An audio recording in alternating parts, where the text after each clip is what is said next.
Happy Monday, everybody. Oh my goodness, do we have stories for you? So you guys listen to Author Talk with me, Amy, Russell, Valerie, and our lovely guest today is Samantha. So let's dive in. My daughter's at my door, so let me make this as quick and seamless and hopefully as loud as possible, shall we? So I gave Russell a heart attack this morning, you guys, because I was 2 minutes from being late. 2 minutes from being late. And let me tell you about my morning, and then we'll dive into my weekend. It's raining a crazy amount here, and it just started happening, and my dogs were outside. So I had to pull all this together, makeup, hair, everything, after being soaking wet from chasing my dog in the rain that did not. Okay, that kind of makes me happy. Of course. That makes me very happy. That's funny. I'm happy. We've pulled together, okay? That's such a typical Monday, Amy. Pulled together, okay? And, my kids are all crazy. One's at my door. She's probably going to pop in because I'm currently ignoring her and her mommy chants. Oh, there she goes. Hold it. Oh, two of them. Yeah. And the dogs, you guys. Like, it's just a fabulous morning. So, Russell, yet again, why I was almost late. So this really makes me happy so far. You know that's Amy's goal, to make you happy, Russell. I know, right? I live for it. So on top of all of that, me and Josh have she really wants her hot chocolate, you guys. Anyways, Josh and I got photos of our house last Wednesday, which is why you can see my background. Yes, there is a laundry basket in it. My washer broke. And so that fed to my weekend. I went to my mom's this weekend and I packed up laundry baskets with me. And my mom helped me do my laundry until Josh could fix my washer. So if you're watching, ignore my laundry baskets in the back. I have someone coming to look at my house, but we did end up getting our house successfully listed for rent. This is a struggle, you guys. This is a struggle. Successfully listed for rent. And so it is currently up there. So now we are entertaining people coming. And so I have to keep my house spick and span and spotless. So do not go in my garage. The dog's in the laundry. I know. Wet dogs. Oh my God. Or in my bedroom closet. You guys, we're going to make it through my weekend. I promise. That's a country western song. The dog's in the laundry. Yeah. Anyways, I'm going to pause on my weekend and let you guys go and let me address Why? You're so far. This is the best stuff. These are classic Amy stories. No, this is awful. So Samantha, I'm not generally a hot mess like this. I'm generally more put together with a side of hot mess, but in the way that my life is for the next 10 weeks, it's probably not going to happen. Yeah, no, you're amazing. I had a mom meltdown this morning, so it's fine. It's complete total mom meltdown. So I am right there with you. It's not a mess, it's life. No, it's a mess. It's life. It's a mess. No, it's not life. It's a mess. Okay, so my kids are just going to join us, and I guess my dogs too. We're just a big family of doing it. Yeah. And they know when I unmute and when to scream the word moms, for sure. Always. So, So who else? I wish I remembered to wear a tiara though, because that looks amazing on camera. So this is what we have instead of introduction music. We have Hot Mess Amy. That's our introduction to our I'm trying to pull podcast. myself together. I love it. I'm trying so hard, you guys. It's awesome. Okay, I'll talk while you deal with their hot chocolate. Okay, so I had a great weekend. I've been in the Caribbean all weekend, and if Amy was at all organized, which she is not, she would post up right now the picture of me scuba diving, which is very cool because we were scuba diving and having a great time all weekend and all week, and that was my weekend, scuba diving. We had a great time. It looked like a great time. The whole thing was beautiful, just beautiful. Yes. I got to tell you, one of the things I do on these cruises is my wife goes to bed pretty early after dinner, and then I go out trying to find parties to invite myself to. And my favorite group on every cruise ship is the crowd that gets to cruise free because they gamble so much in the casino. And after they finish gambling for the night, they all go out and drink at. And they always have a particular place. I always try to find that place. I always buy a couple of drinks for people and get invited to the party. And I got to tell you, it was a wild bunch on this last cruise. So I had a good time. I did not know that was a group. That's amazing. That's a thing. I did not know that was a thing. And that's one of the best groups to get invited to party with, is that group, because they're crazy. Russell, I have your photo. I just was dealing with a hot chocolate emergency, but I have it and I'm going to show it. Okay. There's nothing more important than a hot chocolate meltdown. So I've lost my hot chocolate. Actually, hot chocolate can be important. I know. She took mine. I totally get it. And you were glad to give it to her. Yes, I thoroughly was. 100%. But anyway, that's us scuba diving. I love it. I've never done that. I've never scuba dived. I actually have a fear of it because and a fear is a really loose term. Okay. Yeah. It's a loose term. I don't want to get air bubbles in my blood. And I know me, and I'm going to come up because I'm going to panic. I'm going to come up and it's not. We didn't go deep enough to worry about that. Oh, okay. See, there you go. See, yeah, you don't have to go that deep. Just snorkel. You could just snorkel and not snorkeling for wimps. I'm unsuccessful at snorkeling. I have tried, and I did not think that you could fail at that. And I don't get air in my tube. I get water. So I would accuse you of not being able to chew gum and walk, but I've seen you do like 17 things at once. So I know that's not, case in point. So I know that's not it. So I'm not going to even go to that joke because it doesn't work.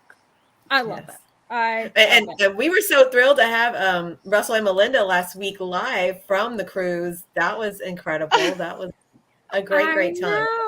And by the way, in August, we're going, we canceled Paris. We're going to Greece. Actually, Greece is 6:00 at night for our show time. So I plan on being live from Greece in August for our show. Oh, that's so cool. Is that another cruise? Yes. Yeah, those look amazing. Are you doing the Mediterranean one? My sister did that. We're doing Greece. Oh, okay. I didn't know that there's a difference. But my sister did the Mediterranean one where she had to fly to like Rome, and I don't know. It went up and down all that. I don't know none of that, but she did that.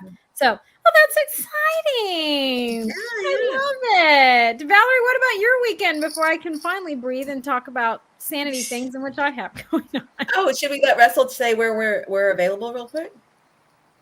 Where are we? Russell, you want to do your podcast speech? Go. Sure, I will. So we are rated top 10 independent book podcast in America. We're very humbled to be that. We didn't expect it when we got the notice. And we thank the people that listen to us. Most people don't listen to us live on Monday mornings, but they listen to us on our podcast during the week while they're driving to work or they're working out. And we want to thank them for it. Amy, where can even I find us on the podcast channels? Yes, you guys, even Russell can find us. Oh my goodness.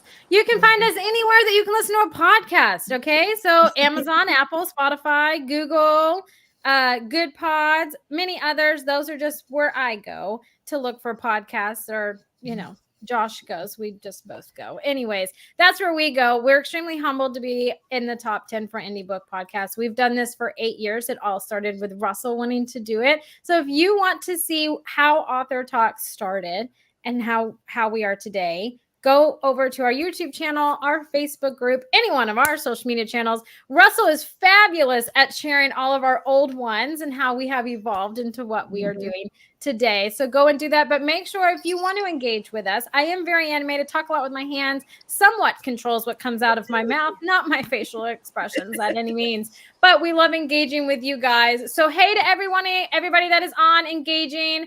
Good morning. We love talking with you guys, getting your guys' questions answered while we are on live. Or you can catch our replays, like Russell says. I don't go back and listen because I don't like to hear my own voice, but I eventually probably will. Who knows? But that's how you can find us. We're incredibly grateful. We're excited for all of the years to come. So Valerie, what did you get to do this weekend? I actually had a great weekend, and the weather here was amazing. So Saturday, I was my second appearance with the fashion designer here in Houston, David Peck, and we partnered with Melissa Williams here from I Write. And so she brought her books, I brought mine. I did a reading with a bunch of kids, and we had such a great time. We read the Safari book and the Australia book. Just the whole theme, we were all like dressed in animal prints. We had, juice boxes and goldfish, and we had a big powwow on the floor, reading with lots of questions. So that was awesome. Love it. Yeah, it was really good. Just, having the kids one-on-one like that, just in a small group, and just they got the chance to talk to, as an author, and how did you do this research, and is this really real? Or they shared their experience. I actually had a family from Australia in my audience, and so they're like, hey, this is great. So but that never happens. You meet somebody from Australia who actually knew stuff you were talking about, and I was like, okay, let's go. And then Sunday we went to the art festival downtown, which was amazing. It takes over the whole like front section of downtown by City Hall and all of that, and then the big parks. I missed that in Atlanta, Valerie. Yeah, I missed that art show. And you can walk down all Allen Parkway, and so just art everywhere. There's wine, there's food, there's music. It's a great time and I saw the Barbie box. I was like, of course I have to get in the Barbie box because why not? Why not just be in the Barbie box, So that was my weekend. So you can't go wrong with that, right? Not at all. Samantha, what about you? What did you do this weekend? Well, I'm in New Jersey, so we spent Saturday viciously guarding our basement to make sure there was no water in it. But no water, so we're good, which was very good. And then on Sunday, we took our son to the Growing Stage, which is in North Jersey. It's a community theater, and they were putting on Arthur the musical. We're big Arthur fans in this house, big PBS fans. So it was very, we love the Growing Stage. So it was really fun. The first one we took our son to was last year. We saw Pigeon, the musical, because Mo Willems is obviously king in this house when you have a 6-year-old. But it was really great. We got to meet the actors, and it's just a nice way to support the community. So we had a good time. And they flooded. So their basement flooded, so the heat wasn't working, so we were all bundled up watching it, and it was quite lovely to do all that together. But yeah, nobody was safe in New Jersey this weekend. Wow. Except for the Jersey people scuba diving with me. They had quite a cool day. That's true. They were very cool. Smart. They were smart to get out. I don't know if they knew that their house was getting flooded, perhaps. That's terrible. And my daffodils y'all are safe. Yeah. It's everybody's daffodils were coming up, and now you drive through and the daffodils have been flattened to the ground. Like they gave up. They were like, we're done. We did our best. It's over. Yes. Last week we had a giant hailstorm here, and some of our wicker furniture actually has holes in it where the hail went through. Okay, Valerie, that's so Texas. I know, that's right? So and Texas. Only in Texas the shit like that. But you know what? I was parked in a garage at the time, but David's car, he was able to park under a tree. But even some of our plants have we have a garden, and they have holes in them. So I can totally relate to your daffodils. And you're like, no, come back. They're kind of like limping along, but through the wicker furniture, you're like, come on. So I know we don't get really bad hail, but when we do, it's actually very surprising. Not like the hail you get, but even I think last summer we got the size of a quarter, and I was like, I've never seen this before. Yes, we've never had hail like that where we live, but I was like, dang, that's incredibly strange, like epic. So. And speaking of things on stage, and I hope this comes your way, Dogman is coming here to Houston. And I was like, they sent me an alert, and I was like, oh my gosh, I know that is like a big hit in kids' world. That's like one of their favorite books when they get Dogman. So hopefully it comes to Jersey so you guys can see it too. So I think they just did Diary of a Wimpy Kid. And when I worked at a bookstore, we couldn't keep that on the shelves. What is Dogman? It's another kid book. It's a kid book. It's like a graphic, isn't it? Graphic novel? Yeah, it's a graphic novel. It's kind of hard to explain. Very silly. Yeah, he's a superhero. He's a superhero, but he's also a dog. Oh, okay. That's a That's lot all of coming that. your way, Amy. Amy, soon you're gonna have Dogman and Diary of a Wimpy Kid, all of those things. So I don't Judy know. B. Jones. Do you have We're Judy in- B. Jones here? Oh, Judy B. Jones, of course. Yes. Of course. And then Magic Treehouse. Yep. No, No. All of them. we're in Pinkalicious. Okay. Pinkalicious everything. That's currently, and then Fancy Nancy. Fancy Oh, Nancy okay. is what we're in. But now that my kids have disappeared and they're not yelling at me, okay, Yes, tell us about this next week for you. we can finish all of this exciting stuff in which I have going on. So I have a lot of things moving. I have some things I cannot talk about until they're fully in motion, but there are exciting things happening. Abundantly Social is branching out in different ways for indie authors, primarily in small presses. So that's exciting. That's going to be further down the road. I'm really excited about all the stuff that's going on. But this week is Authorship Summit, and I am one of the speakers at that event. It is March 25th through the 29th. You can go on my Facebook page, AuthorTalk, Sharon Jenkins' page if you want, and you can go and grab tickets and listen to everybody that is well known, that has some really good information for indie authors and helping them develop the fact that being an author and self-publishing is actually a business. So you are an authorpreneur, and this kind of gives you all the resources in which you will need if you want to go down that avenue. So make sure you check me out on that. Next March, so a year, I was going to say a month, you guys, oh Lord, a year from today, I will be on the Publishing at Sea cruise that Judith Briles puts on, the book Shepherd that you guys know. I will be a speaker on that cruise 1 year from today. So mark your calendars for that. If you are a huge planner, which I am not, but you mark your calendars a year in advance, I will be on that cruise, and I will be sending out information about that. What else do we have going on? On top of that, my giveaways for the Women in Publishing Summit is still going on. So if you want access to that, let me know. Other than that, we're just living and thriving in this hot mess of a thing. But I have something that's very important for all of you guys that go live using StreamYard or Restream or any other third-party streaming app. And you have groups like we have our AuthorTalk group coming up in April. You will no longer be allowed to live stream into those groups. Facebook is getting rid of their access, their API code for third-party streaming parties, which is what we use to go in our group. Now, we will still be going live in our group because Amy loves loopholes, and that should be my middle name is Amy the Loophole Queen, because what we'll do is By the way, that's a compliment, not it is. yes, that's a compliment. Yes.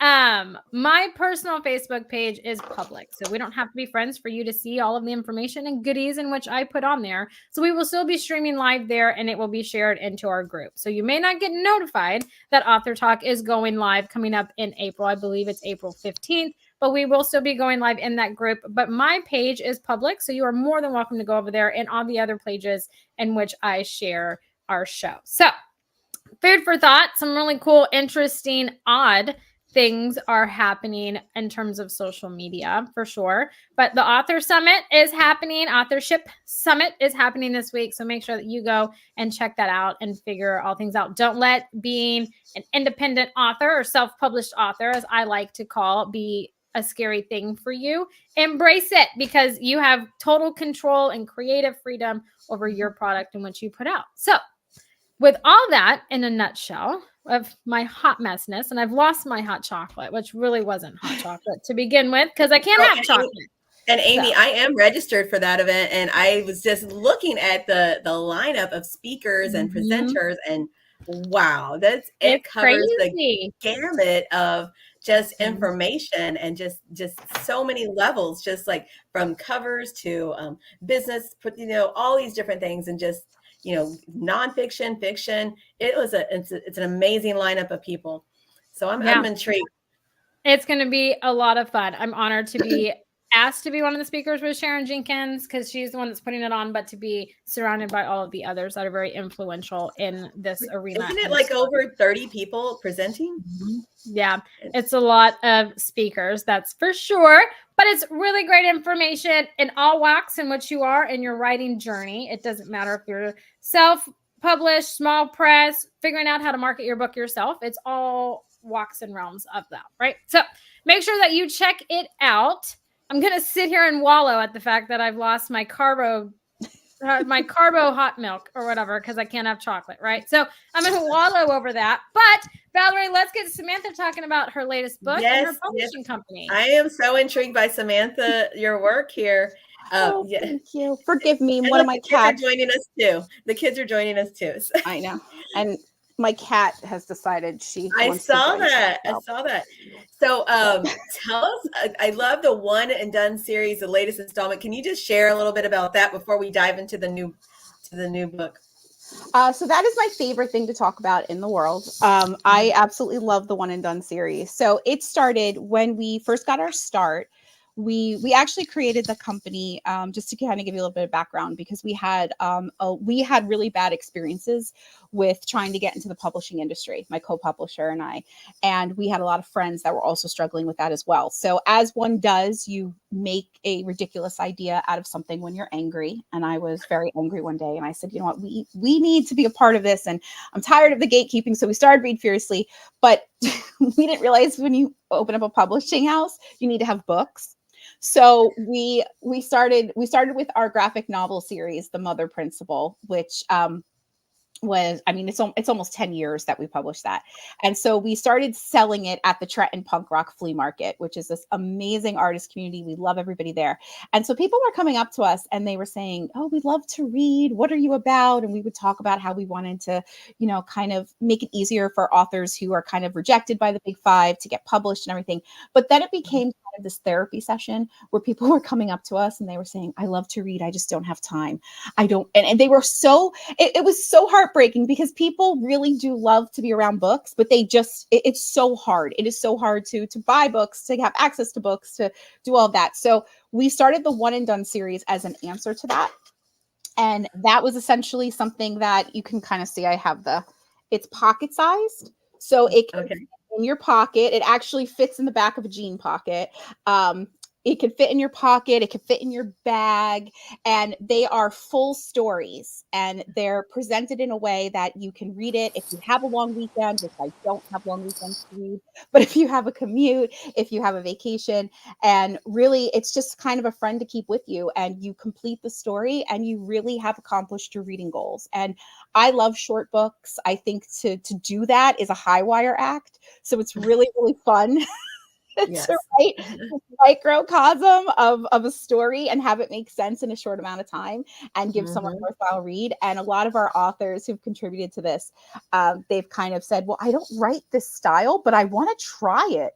So we get a lot of experimental things. We get a lot of really interesting things. And because of the price point, we try to keep it as cheap as possible, which is impossible sometimes with paper prices. Sure. But our series right now is $9.99. So it's also another way for people to take a chance on an indie pub, which is also something they're very nervous about doing, because we go to these shows and people will say, well, we it's almost like a test. I play this game where we wrap up blind dates with a book and we sell them for $5. And people would rather buy a $5 book that they don't even know what they're getting rather than buy a book by an independent author. So this is a really low stakes way. And it's kind of a way to get people excited about reading, and also a way for our authors to kind of share. So yeah, that's kind of okay. I just had a thought. So you said like a blind date, like one of those like 5-minute dates things. Yeah. So I guess if your blind date didn't go well, you still have an awesome book to go rely on. Exactly. Yes. And we've had people come up to us and be like, I carry this with me. I hang out with my friends. I have a friend who's always late, so I brought your book with me. And it kept me company. And and so we really wanted to have a friend in your pocket. And so we made them like that literal pocket size. I love that. And so so how many one and done series have you done? So this year in September, we will have our 10th one and done. So That's yeah, awesome. it's so amazing. So next, I am so bad with this with the numbers. I always have to count backwards in my head. But next month we have number 8 coming out, and then the one I have coming out in the summer is number 9, and then we're closing out the year with Brooklyn Family Album, which is our first memoir in the series, and it's Oh, also number 10, and that's by Margaret Monette, who's our librarian.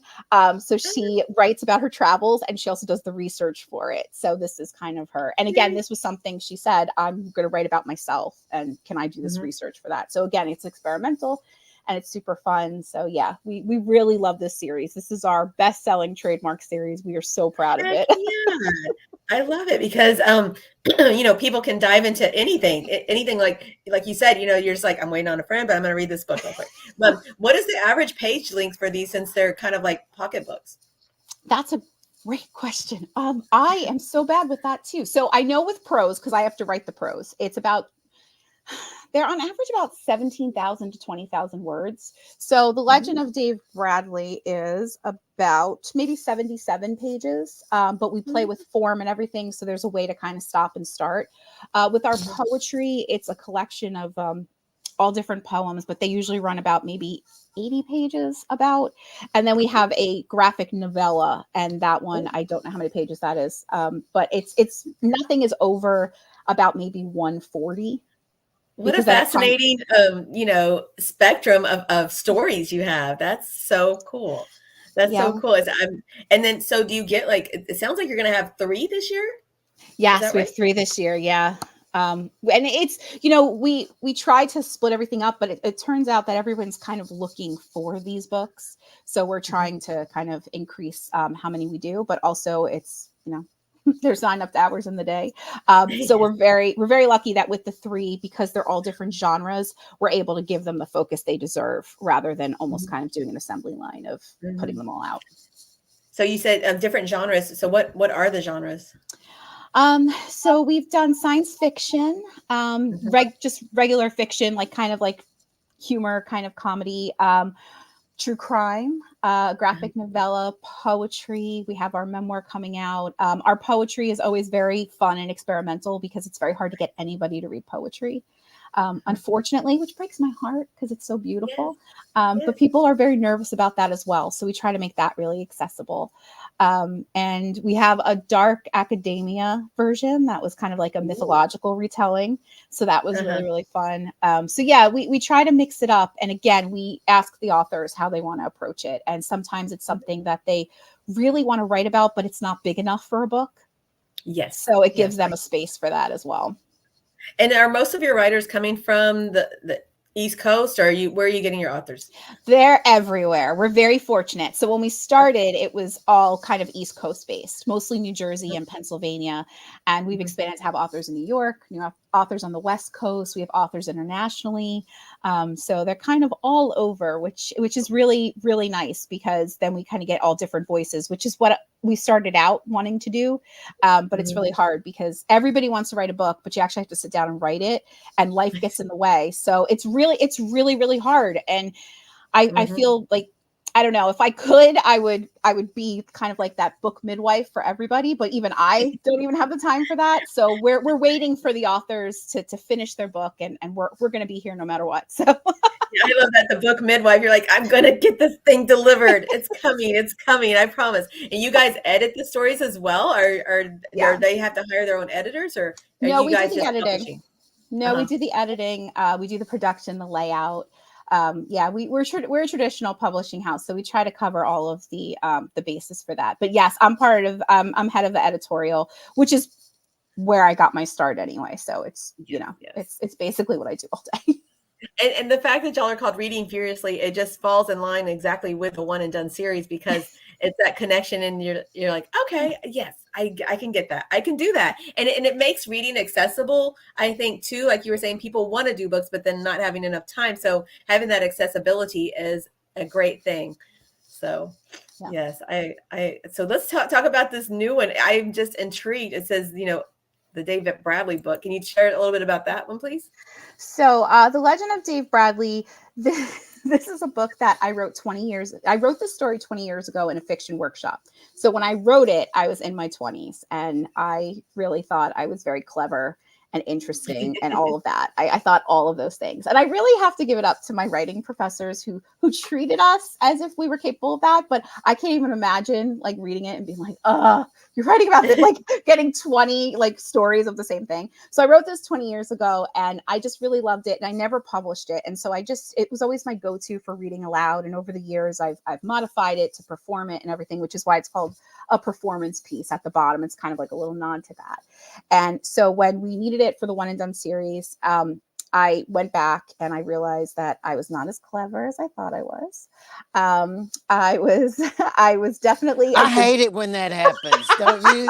I hate it. Usually it's the day after I think I've written the most brilliant thing I've ever written. Oh, it's horrible. It's so horrible. Yes.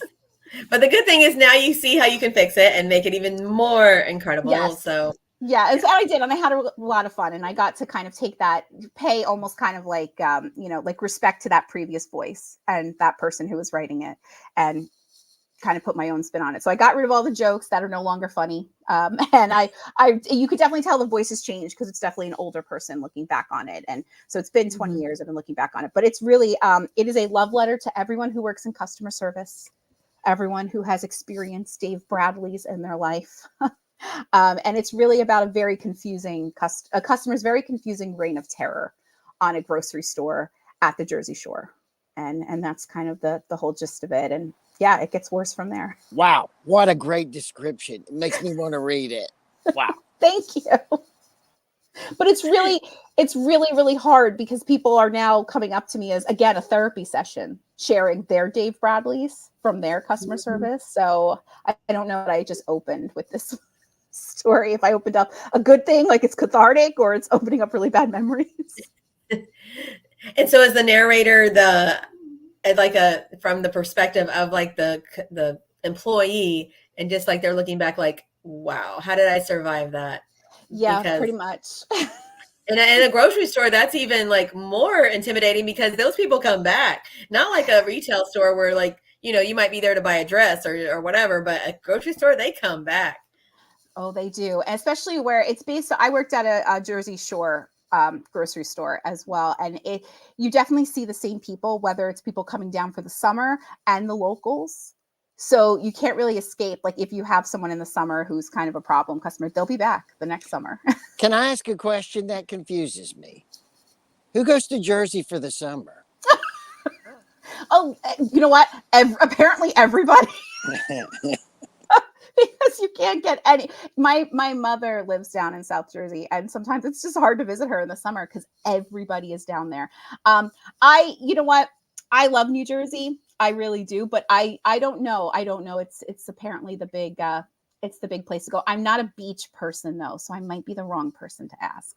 I do not like the beach. I would never snorkel. Like, Amy, I loved how you had the fear because at least your fear is legitimate. Mine is because if a fish comes up to me, I would probably faint. You mean like if one came up and rubbed on you? Even if a goldfish looked at me the wrong way, oh, I would probably. Okay. Yeah. That makes me happy too. There's been lots of little happy quotes today. Good Monday. It's a good Monday when we can give him little things that make him happy. That's just fabulous. I love it. I love it.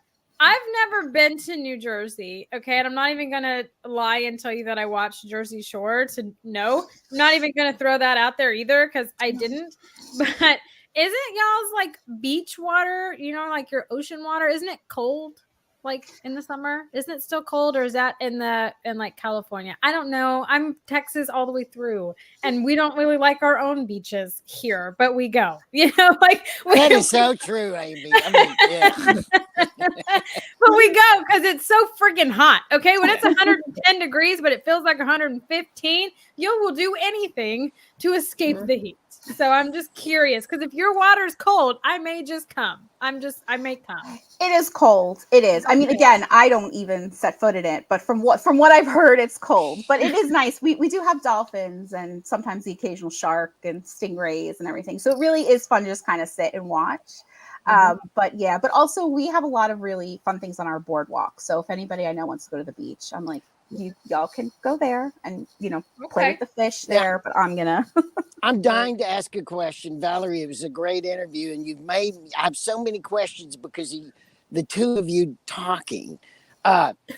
So during the last decade, it became a thing in Japan. Teenage and 20-something young women in Japan had this thing about reading short novels on their phone because it was a thing that they would do on the way to work and on the way home. So, did that contribute to your developing your concept any of these short books? Because this is like, and what's the percentage of people of women buying your books to men? What's the percentage of within that demographic? And because I'm wondering if people are reading your small books on their phone. We do have ebooks, so you can purchase the ebooks, and we do work with the libraries. So we do have readers who go on Hoopla and read the books, and it's easy to kind of have that app on your phone. In terms of the demographic, what I've noticed is because we have like a mix of authors, we get like kind of a mix of demographic as well. And we don't really see anyone kind of favoring one book over the other based on their demographic. Sometimes we just have people that just say, I've never read any of these. And they come to an event that we're having and they just pick random ones, or they'll say, pick for me. And then we have to kind of play that game. But in terms of the short books, it's funny that you mentioned that, because when we started this, we didn't have the pocket size idea. It was actually just a short book. So our original one and dones, and anyone who's bought one at the Trenton Punk Rock Flea Market all those many years ago can attest to this. They were actually like regular book size, which didn't fit the pocketbook idea. So we've shortened that over the years. But that was kind of like synchronicity. Like we didn't notice there were a lot of pocketbooks. And when we were in the midst of, we already had this series. I was in a bookstore and I picked up Convenience Store Woman, which is this amazing pocketbook novel by an amazing Japanese author. And I love that idea. And I love that there were these pocket-sized books. So, but I also know that there are different publishers that do this in different ways, but it is themed in a way. So whether it's about something that's kind of a comfort, or you have the 33 1/3, which is about music. So we were broader with our theme. And it's just kind of like anything that you can read in kind of a short little piece. But I do see that is something that's kind of all over the world. And I think it's a testament to how none of us have time to read. Yes. And, I mean, I totally get it, because I have an audio book I listen to in the car. I have a CD book I listen to in the office. I have another book I read at night, a real book. Valerie, Valerie, what kind of aged book do you have on CD? I was going to ask if you have those? What the hell? Yes, I get them from the library. Yes. And then I have a stereo in my office. Why judge? Okay, I'm judging on that. I'm judging on listening to it. The library offers it, so I'm going to grab it. If it's a way I can get my book faster, then I will definitely do it. I thought the only people that use CDs anymore were lawyers.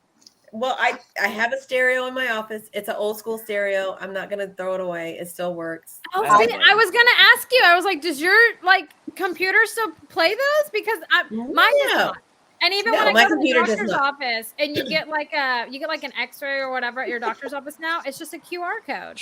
And I remember you used to get the discs and stuff, and they're like, none of our computers play CDs anymore. So that's why I was curious, because I was like, do people really still make CD books? But it's good to know if that happens, because I know the library still has DVDs, right? And I understand. Yes. So that's what I was mostly shocked and curious about. I wasn't a judgment by any means. I think Amy's judging too. I was a fascination. At least I admit that I'm judging. This is just my personal choice. Okay, whatever. However it makes you happy. I can say nothing. I have a CD player too. I have a CD player. I spent many an hour burning CDs from Napster. I am not giving them up. I have a CD player.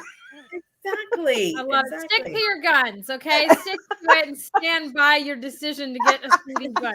Stick to it, okay? I love it. And then it looks like you have a book coming out in July as well. Yes, so that's my campus novel. So just as I was kind of putting this together and thinking about when I wrote this in college, I wanted to try my hand at a campus novel. So it's about a group of college kids who go to a really, really bad off-campus party. So it's called... Does anybody get killed? No, but there's a lot of true crime references because that is a thing. That is definitely a thing. And it's a combination of my experiences, but also I've been an adjunct professor for 15 years. And so this is kind of like my homage to my students as well, because sometimes they say things to me and I am the opposite of the person who should be hearing those things. I like how you said it. Kind of some of the things that you did that made me chuckle, because I was like, so this book is about the party that you went to. Let's not lie. Yes, absolutely. The worst wine and cheese party. And I say wine and cheese loosely. So I love it. I totally get that. That's like Proustian, because you're like remembering the back on our scuba. While we were coming back from our scuba, they were trying to pass out punch with rum in it. And it almost made me puke because it reminded me of college. I was like, man, I've had all of that junk I ever want the rest of my life. Yes. It's true. It's a visceral reaction. It really is.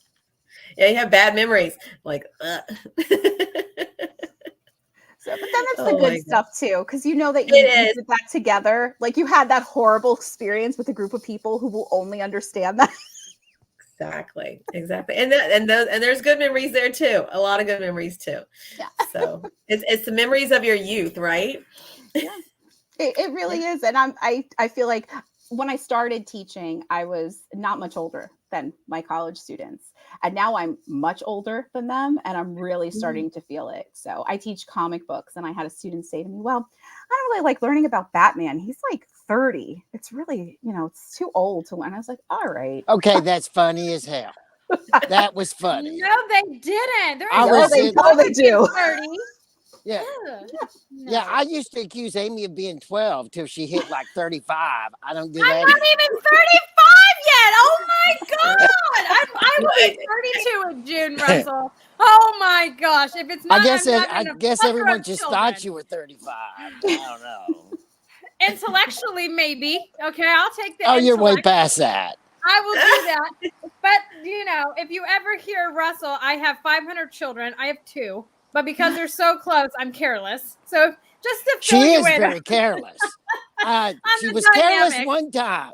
Now, Amy can do 50 things at once. She can we've already seen her. She's doing this show, dealing with hot chocolate and her daughters. She's got like 3 speeches to prepare. She's got 4 books and novelists to deal with.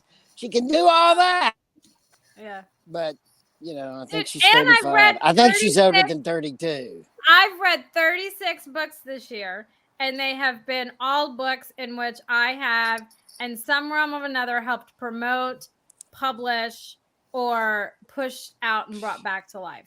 I've read so many books, and it's only March, and you can see the chaos in which I have dealt with. So I don't sleep much because she's a property investor. That's amazing. Now. Right? Plus, she's a property investor. And almost has a brand new home being under construction. That is the scariest thing, you guys. I would rather take dealing with 500 unhappy authors, my kids crying and banging at my door, and having to put up with Josh, selling his motorcycle, than to take this leap of being a landlord. He still has one, okay? It's a crime. She made him sell one of his motorcycles. I suggested the money to buy her a car. It wasn't enforced. It was suggested, and he took me up on I get those suggestions all the time. They're enforced. That's what happened. Anyways, then to take this leap of faith of being a landlord, because it's me that's going to do it. Because it's brilliant. So it's scary, but it's fun. So we're going to venture down this happy, exciting, hot mess avenue, in which my life has brought such joy to Russell, at least today. It's been a great day. Everybody's made me happy today with their funny, self-deprecating stories. It makes me happy. So many. Oh my goodness. Well, I'm glad that we could do that. But I know that we are coming up close to our time. And I want to make sure everybody still has their closing questions, comments, statements before we go over on time. Russell, you get to go first today. Okay, I do have a criticism for our publisher. You haven't Okay. told the audience 14 times how to get a hold of you if they want to read your stuff or if they want to be authors to contact you.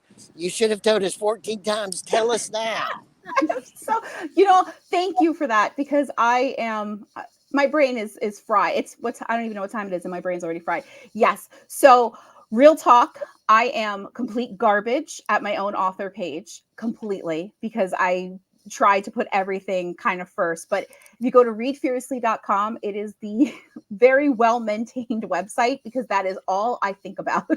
Is maintaining that website. My co-publisher and I, Adam Wilson, who's also an author, that's all we do. So if you go to readfuriously.com, you're going to see right on the front page our beautiful one and done series. So you could explore the whole thing and see what works for you. We also have our submissions. So the one and done series is ongoing, so you could submit at any time. We're going to open it up for our third New Jersey anthology, because we love New Jersey, so we want that. And then our rolling submissions start in the fall. We should have started with that. That's like a big deal. You have an ongoing submission. Ongoing submissions, yes. Because the one and dones, again, this is something we can work together. It's easier to get through. So we love them. Keep them coming. We want the series to last. readfuriouslypublishing.com. Just readfuriously.com. I like it. Like it. Yes. So it's Valerie, right there. It's all you. Last minute questions, comments, statements from you. Valerie. Me? Oh, yeah. Okay. You're I was waiting for you to say somebody's name. Yes. Okay.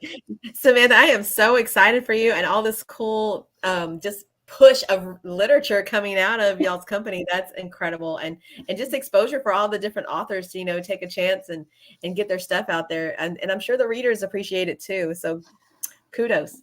Great job. I hope so. Thank you. That's Yes, all. ma'am. That's all I'm thinking of every day. Yes. I love it. Well, Samantha, it's always so much fun when we get together and me and you have chit chats and Mickey comes and joins in with us. But having you on today has been so much fun. I'm excited that I get to work with you and to read your books. And so I know everybody else is equally as excited and they should go out and get it. But I want to thank you for taking time out of your early afternoon to come hang out with us on this morning and talk about your publishing company and your book and what amazing things that you have going on for you guys. So thanks so much for coming and joining us. Thank you. Y'all so much fun. I don't want to leave. This was so much fun. It's been a fun day. You're welcome back anytime. Please. Anytime. This was great. This was perfect. This is just what I needed. Oh, perfect. But we hope that everybody that's watching now or listening to the replay, we hope you all have a fantastic Monday, a great rest of your week. But until next Monday, you guys, we'll talk to you then. Bye, everybody.